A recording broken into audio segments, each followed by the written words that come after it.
Hello साथीहरू नमस्ते। यहाँहरूको के छ खबर? आशा छ यहाँहरू सबैजना सन्चै हुनुहुन्छ। आज चाहिँ म जङ्गल आएको छु। हाम्रो चाहिँ अस्ति यहाँ रुखहरू काटेको थियो नि त दाउराको लागि, ठुल्ठुलो रुखहरू। अनि यहाँ सानो सानो यो हाँगा बिगाहरू चाहिँ रहेको हुनाले म त्यो लिन आएको छु। अनि यहाँ चाहिँ मेरो सानो पुतली, यसले चाहिँ मलाई कहिले पनि छोड्दैन। यो पनि म सँगसँगै आएको छ। यो चाहिँ अब मैले नै दुध दिने गरेको हुनाले होइन, यसको चाहिँ माउ छैन नि त।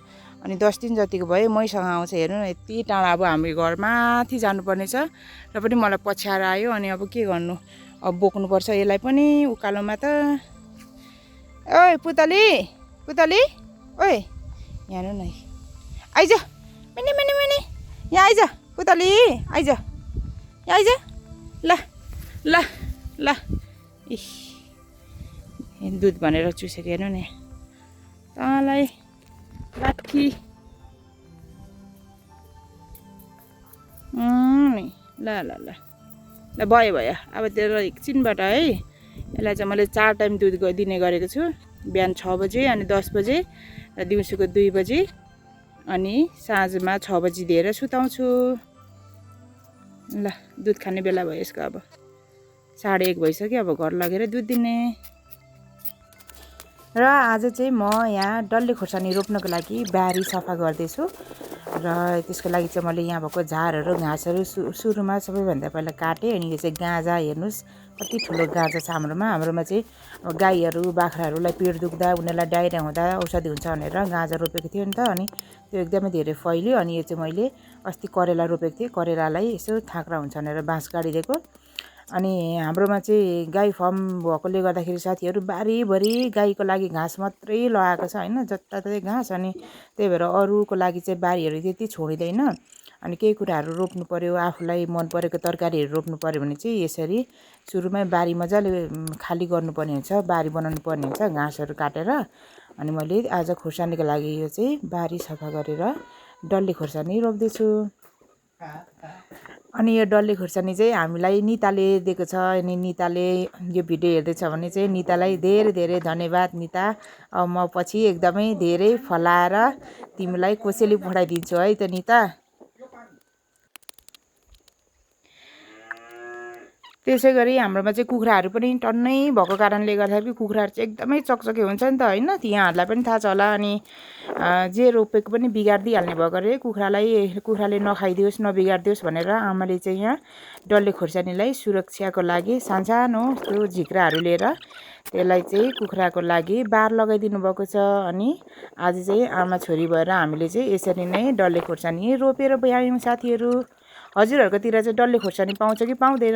अनि डल्ले अकबरे मनपर्छ भने चाहिँ कमेन्ट गर्नु है साथीहरू। यहाँ चाहिँ हाम्रो आजको अध्यक्षज्यू फुटबलको आरओसी को के पो त अध्यक्षमै हो, र वडा खेलकुदको पनि अध्यक्ष यहाँ। यिनीहरूले चाहिँ उनीहरूको आफ्नै क्लबबाट गोल खेलाइरहेको छ। आज चाहिँ तिमीहरूको फाइनल होइन भाइ? ओए आज फाइनल होइन? यता समापन कार्यक्रम हो, रेडी भएर जाँदैछ। मेरो भाइ चाहिँ फुटबल एकदमै क्रेजी। अनि यहाँ उसको हेर्नु न, यहाँ साथीहरू मेडलहरू चाहिँ यसरी राखेको छ, ट्रफीहरू मेडलहरू।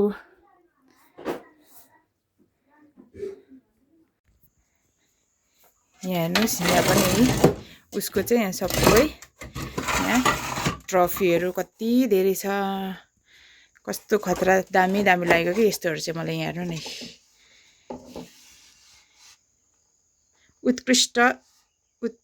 सर्वोत्कृष्ट खेलाडी अरे।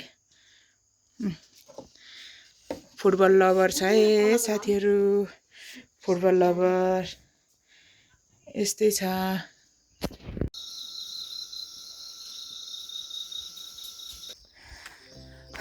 साथीहरू अब चाहिँ हामी देवाहरूको घर जाँदैछौँ।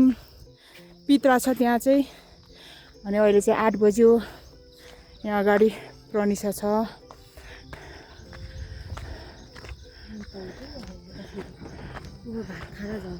ओहो अध्यक्षज्यू आउनुभयो, हाम्रो अध्यक्षज्यू सदस्यज्यू आउनुभयो। गोल खेलाएर बिहान हिँड्नु भएको। के छ रहेछ? नआउने माथि पित्रमा? ल सधैँ भाइ, ल ल बिहान गएको मान्छे 8 बजी आउँदैछ अब के गर्नु समाजसेवामा लागेपछि यस्तै छ गयो हाम्रो भाइ साथीहरू अब म चाहिँ मेरो देवाको घरमा आइपुगेँ दिवा सेवा ओहो मेरो प्यारो दिवा सेवा नातिमा चित्त छानिदिसिन् भर्खर म त बानानिन गर्दैछु दिवा लाग्नु भएको घर ए सेवा है देवा यता हाम्रो चाहिँ देवा जेठा यहाँ हाम्रो छना कान्छी यहाँ हाम्रो कान्छी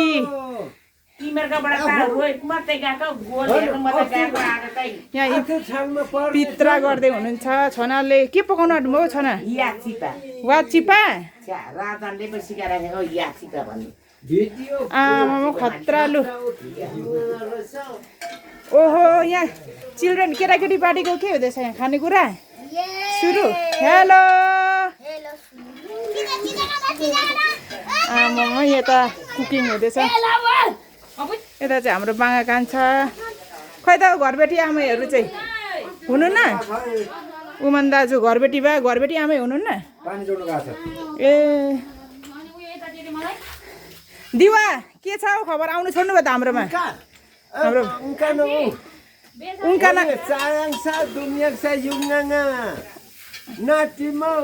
जी जी माङ्कोलेन बानानिन ल दिमा चाहिँ म बुत्ताङ त म वाबुक थुबुक चाहिँ खाङ्न पर्ने छु माङ्कोलेन उका हो खिम्दामा बानानिन है नाति म ल ओए अनि वाचिपा पो खानुपर्छ त यहाँ आएर कहाँ जङ्क फुड खाएको तिमीहरू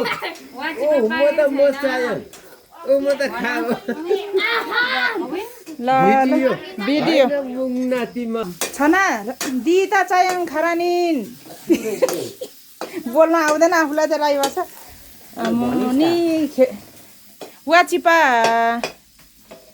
के भन्छ कुकिङ वाचिपा कुकिङ छ र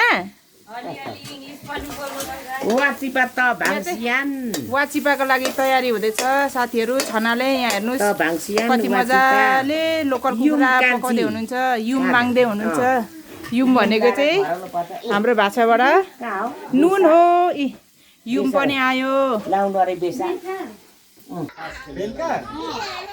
हेलो ब्रो यहाँ हाम्रो चाहिँ नम्बर 1 खेलाडी भर्खर आउनु भएको है गेमदेखि ओ सरी रेफ्री त ऊ चाहिँ हाम्रो बाँगा कान्छाको छोरा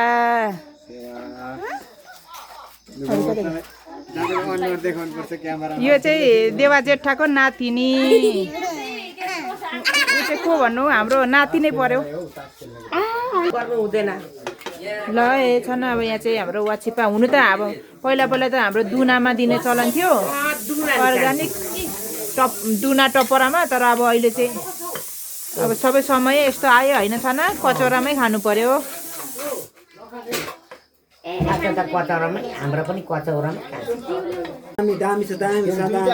कस्तो छ वाचिपा कस्तो छ हौ साह्रै मिठो अध्यक्षजी वाचिपा कस्तो छ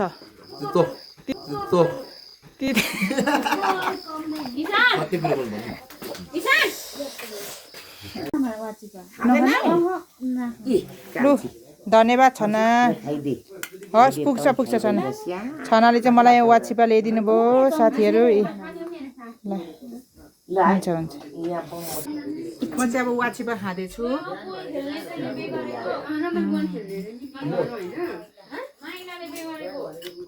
मिठो भएछ छना मिठो पकाउनु भएछ है साह्रै मिठो छ हजुरहरू पनि खानुहोस् ल उहाँ चाहिँ मेरो छना कान्छी हो साथीहरू हाम्रो प्यारी छना कान्छी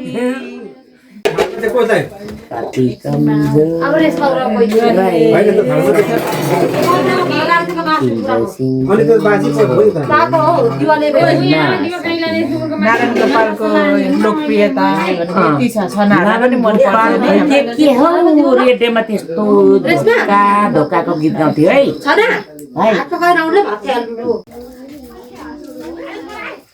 यहाँ दुईजना दाजुभाइहरूको पित्रामा भात खुवाइ हुँदैछ कस्तो छ हौ खानेकुरा साथी हो गाइजहरू मेरो भ्लगको क्लोजिङ गरिदिनु पर्यो एकदम हाम्रो बालकृष्ण राई चेङ्बा राई चाहिँ एकदमै बोल्नु एक्सपर्ट छ मेरो नानालाई को च्यानल धेरै माया गरिदिनु होला सब्सक्राइब गरिदिनु होला भन्नु त लु मेरो नानाको च्यानललाई एकदम धेरै माया गरेर सबैजनाले माया गरिदिनु होला सब्सक्राइब गरिदिनु होला लाइक कमेन्ट पनि गरिदिनु होला हस् धन्यवाद एक पिस मासु लगाइदिउँ कि भनेको बापत खै त नि मासु एक पिस मात्रै न धेरै हो ल